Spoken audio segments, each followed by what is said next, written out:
ரசூல்லாவுடைய பிரச்சாரங்கள் எடுத்து பாருங்கள். ரசூல்லா என்ன பண்ணாங்க, அந்த அல்டிமேட் ரியாலிட்டி இதை வந்து ரசூல்லா வந்து ரிவீல் பண்ணாங்க.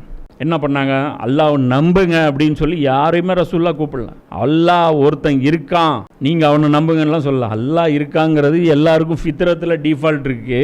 அல்லாவை எப்படி நம்பணும், நீங்கள் அவனுக்கு முழு சொந்தம், எல்லா அதிகாரமும் அல்லாஹ் ஒருவனுக்கே சொந்தம்.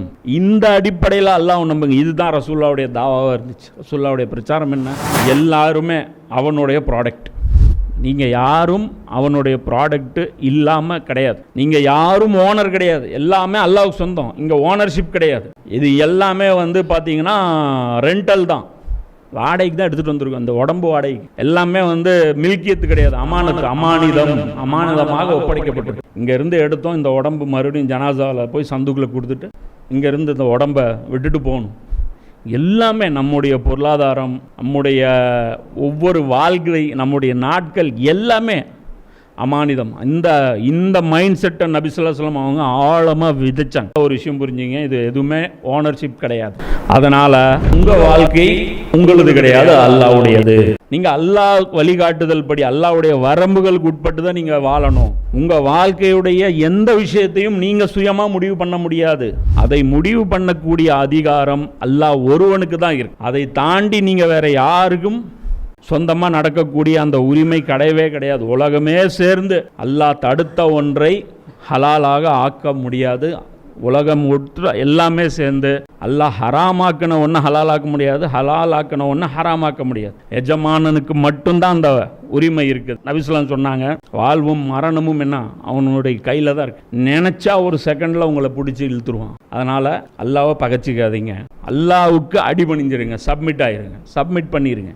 அப்படி கட்டுப்பட்டு நடக்கும் பட்சத்தில் உங்கள் வாழ்க்கையே அலங்காரம் ஆகிடும். இந்த அண்ட சராசரம் அல்லாஹ்வுடைய கட்டுப்பாட்டில் எவ்வளோ பர்ஃபெக்டாக இயங்குது.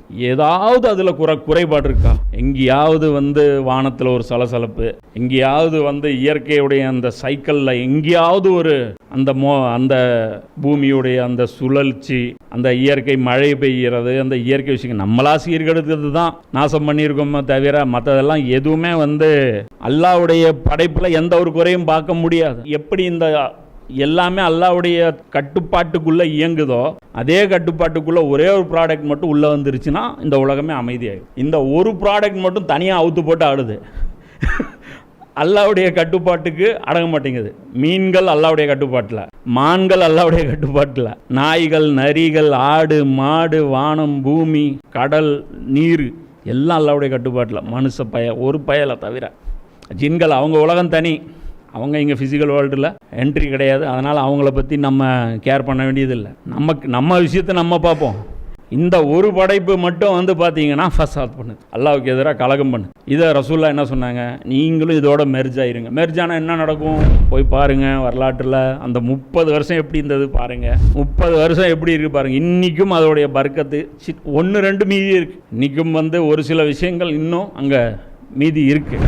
அப்படி ரசூல்லா வந்து அழகான ஒரு சொல்யூஷன் சொல்லிட்டு போனாங்க, அதோட ஐக்கியமாயிருங்க, இயற்கையோட மெர்ஜ் ஆயிருங்க அப்படின்னு. அது சொன்னது என்ன, நபி ஸல்லல்லாஹு அலைஹி வஸல்லம் எந்த அடிப்படையில் சொன்னாங்க, ஒரு படைப்பு தான் இன்னொரு படைப்புக்கு சொந்தமாயிராது. ஒரு ஆட்டுக்கு இன்னொரு ஆடு ஓனர் ஆக முடியுமா? ஒரு மாடு இன்னொரு மாடை வந்து இந்த மாடு ஏனுது அப்படின்னு ஒரு மாடு கிளைம் பண்ணுமா? அப்போ மனுஷன் மட்டும் எப்படி கிளைம் பண்ண முடியும்? ஓனருன்ட்டு எப்படி கிளைம் பண்ண முடியும்? Simple logic. எந்த காலத்துலையும் இந்த டேபிள் அந்த டேபிளுக்கு ஓனர் ஆகிட முடியாது, இந்த மைக்கு அந்த மைக்குக்கு ஓனர் ஆகிட முடியாது. படைப்புக்கு ஓனர் ஆக முடியாது, படைப்புகளுக்கு படைத்தவன் தான் ஓனர் ஆக முடியும். இன்றைக்கும் சேரு இருக்குது, சேரு செஞ்சவன் என்ன சொல்கிறான், அது எனக்கு சொந்தங்கிறான். காரு இருக்குது, காரு செஞ்சவன் என்னங்கிறான், எனக்கு சொந்தங்கிறான். ஆனால் காரு வந்து இன்னொரு காரு படைப்பு, ஒரே ப்ராடக்ட்டு சேம் ப்ராடக்ட் அடுத்த ப்ராடக்ட்டு சொல்லுமா? சொல்லாது. அதை கிரியேட்டர் சொல்லுவான், ப்ராடக்ட்ஸ் எல்லாம் எனக்கு சொந்தம் அப்படின்ட்டு. அப்போ அந்த அடிப்படையில் ரசூல்லா விட்டு போன அந்த மெசேஜும் எடுத்துங்க.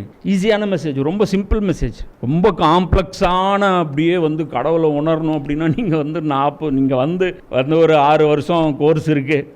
அங்கே வந்தீங்கன்னா உங்களுக்கு வந்து ஃபஸ்ட்டு நிலை வந்து தியான நிலை, 2வது நிலை வந்து ஞான நிலை, 3வது நிலை வந்து உச்ச நிலை.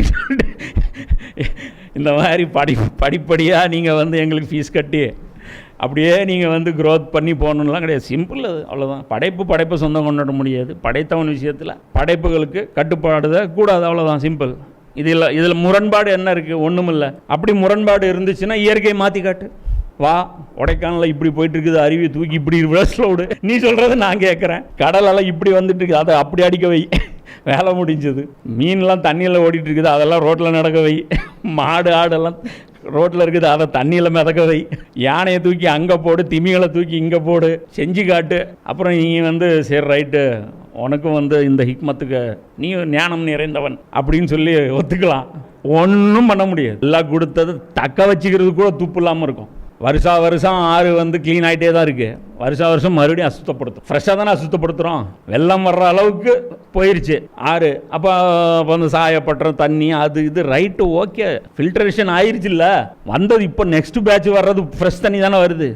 மறுபடியும் நீ புதுசாக கலக்கிறது, நீ தானே கலக்கிற, நீ தான் நாசம் பண்ணுற. எல்லாம் வருஷம் பியூர் தண்ணி கொடுத்துட்டு தான் இருக்கும். இல்லைங்க முன்ன மாதிரி தண்ணி இல்லைங்கோ. முன்ன மாதிரி என்ன மழையிலேயே கெமிக்கல் வருது. வானத்துலேருந்தே பிடிக்கும்போது இந்த இடத்துல கெமிக்கல் வருது, அந்த பக்கம் போகாதீங்க, கெமிக்கல் மழை பெய்கிறது, இங்கே போங்கன்னா பியூர் மழை பெய்கிறது அப்படின்ட்டு. எல்லாருடைய மழை எல்லாமே பியூரிட்டியாக தான் இருக்குது. அப்போது படைப்பு இன்னொரு படைப்புக்கு சொந்தம் கொண்டாட முடியாது. ரசூலுல்லாஹ் வச்ச மெசேஜ் சிம்பிள்.